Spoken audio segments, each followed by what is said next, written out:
I'm Jeff. BC. What's your name? BC. BC? Okay, all right. So yeah, I've tried to get you guys to talk a little bit before. You always want to film us and then you begin to preach at us, so that is where most of us have the standpoint of, we're not here to hear gospel, we're here to support medical. Okay, medical, like medical dismemberment? Like, as in medical options and healthcare, fact-based healthcare. Okay, you say it's healthcare, but today they're dismembering, disemboweling, decapitating little boys and girls. How is that healthcare? Today they're also treating STDs and giving birth control and providing sexual education in schools all over the country. They're doing more than just abortion. Okay, yeah, and Auschwitz also served a good chicken soup. And they gave people shelter and clothing.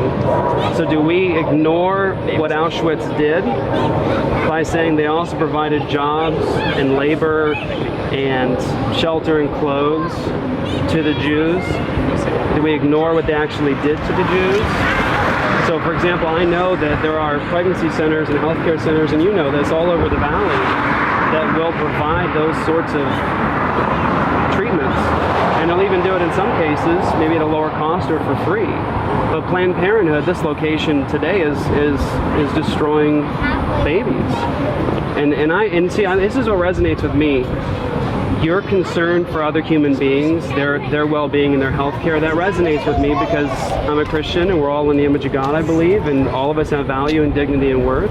So what you're doing resonates with me when you say, I care about their health care. But what I guess my concern is, when you say, for example, women, you care about women.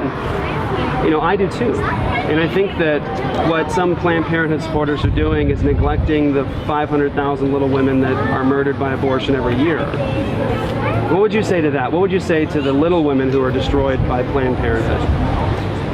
The line where you and I differentiate is the fact that I don't see a fetus as an independent, autonomous life. It can't survive outside of a host. It can't survive outside of a female. But I shouldn't be enslaved to that female just because I took antibiotics that month and my birth control failed, or my condom broke, or heaven forbid I was raped at a party. Yeah.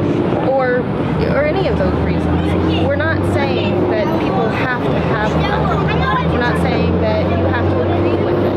We're asking that you allow us to have every choice available to us. If I'm raped, I shouldn't be required to carry my rapist.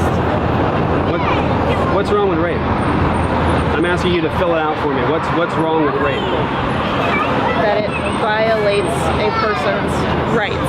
It violates another person's... It's a sexual assault. It violates a person's rights. It's illegal.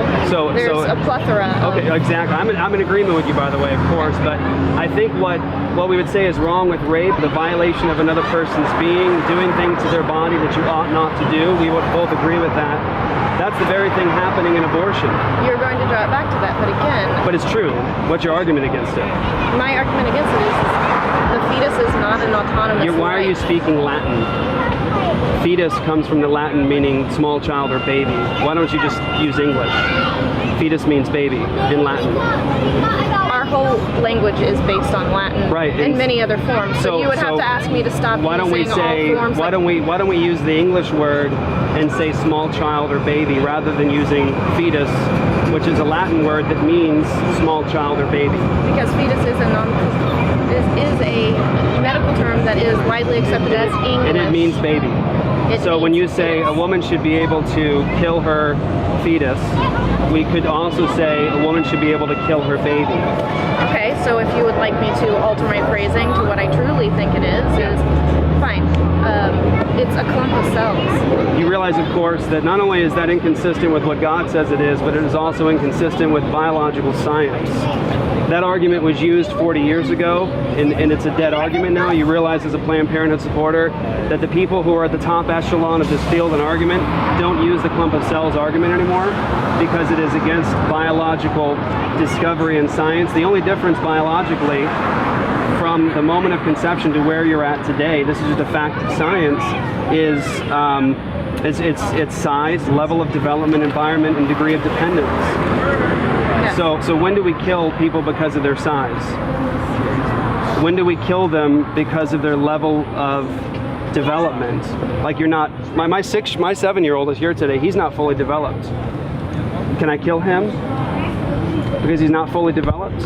Our environment, it's inside the woman. We're going to go in and out of different environments all of our lives. When do we give somebody the right to kill someone because of where they're located? And the degree of dependence, you and I are both going to be dependent upon people at some time in our lives. You were dependent upon your mom. I was dependent upon mine. Do you have kids?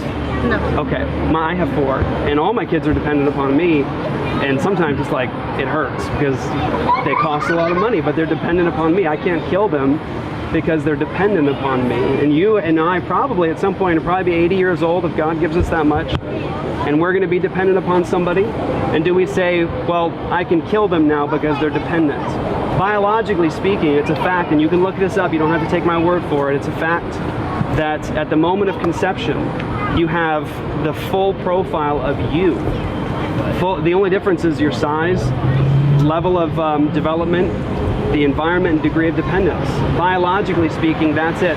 The clump of cells argument isn't even used anymore by people who are actually in this debate and field, because it would be absurd and fallacious to use that. So I'm not saying this to, and I want you to understand something.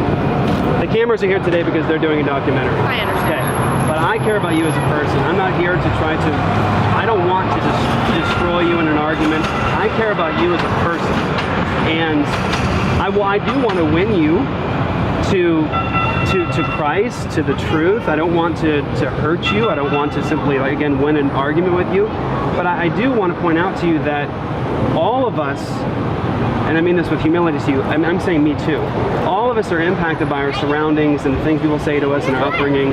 And I want to encourage you to think about something. You've adopted sort of the party line of the pro-choice movement, but I don't think that you've been thoughtful and thought through these things.